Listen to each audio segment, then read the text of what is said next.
yerden ot biter gibi diziler türemeye başladı. Bu dizilerden bir tanesi de bu Kertenkele dizisi.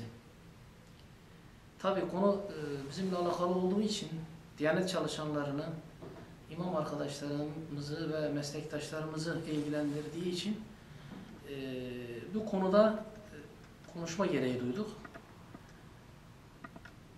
Toplumda zaten dini değerleri yozlaştırmaya yönelik çalışmalar had safhada.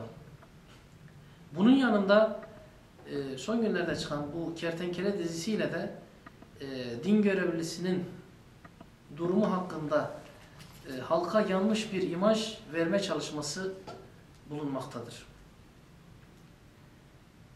İmamların gerçek kişiliği bu olmadığını, imam arkadaşlarımızın bu şekilde olmadığının toplum tarafından bilinmesi gerekmektedir.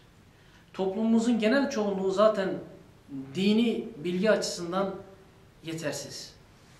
Dini bilgi açısından kendi kendisini yetiştirememiş. Bunun yanında bir de topluma bu şekilde bir yanlış bilgi verildiği zaman toplumda çok yanlış bir algı oluşacak ve imam arkadaşlarımızın toplumda yanlış şekilde tanınması gündeme gelecek. Bu nedenle bu dizinin bir an önce yayından kaldırılmasını istiyoruz. Ve bu diziyi yapan yönetmen ve televizyon kanalını şiddetle kınıyoruz Diyanet Sen olarak.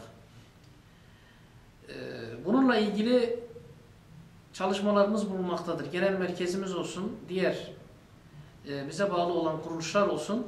Bu konuda gerekli girişimlerde bulunuldu. İnşallah bu dizinin yayından kaldırılmasıyla ilgili çalışmalarımız olumlu bir şekilde sonuçlanacaktır. Bunu topluma duyurmak istiyorum. Teşekkür ederim.